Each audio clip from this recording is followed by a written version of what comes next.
Hachiko Yoshimoto first heard the name Oiwa from her mother. But it wasn't until Hachiko was studying Lecoq Theatre in Montreal that Oiwa started to inhabit her face, her hands, her breasts, her stomach, her feet. For a final term project, Hachi performed the kabuki Yotsuya Kaidan, partly as a tribute to her mother, and partly because there are no good Japanese roles in Shakespeare. As vivid as a recollection, she could see Oiwa sitting before the mirror after the poison took effect.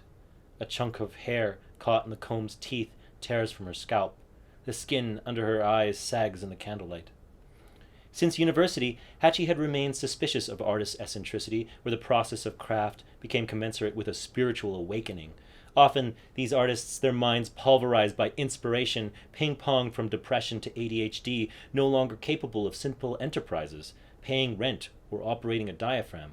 And yet, each artiste promulgated worlds of wisdom, composed of nothing more than dilapidated reliquaries, collapsed movie sets.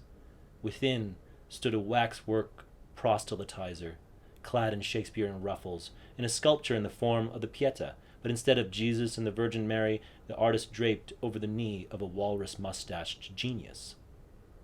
Still, every time she considered Oiwa, Hachi suffered from the artist's trammel. She became muzzy and forgetful, absent and present.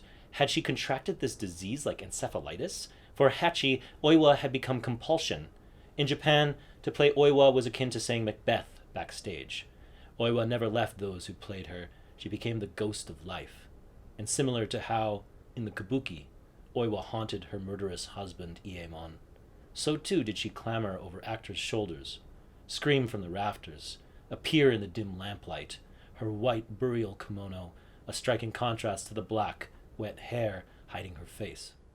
Every night, Hachiko Yoshimoto prayed at Oiwa's grave. She imagined herself in Japan, at Myogo Temple, kneeling before a pagoda of black stone and pointed wooden slats like picket fence boards, each with an intricate kanji scribble. This language she knew only as murmurs from her childhood, a language she never learned to speak or read, but whose cadence inflected every sound she made. In Myogo Temple, a tall cypress cast shade over the blossoming white camellias, and the marble blocks of gravestones.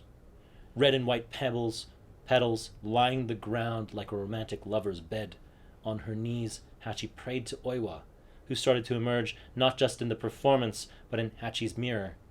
She prayed to the original Oiwa, who, tormented and abused by her husband, disappeared in 1636. She prayed so that Oiwa did not haunt her into madness.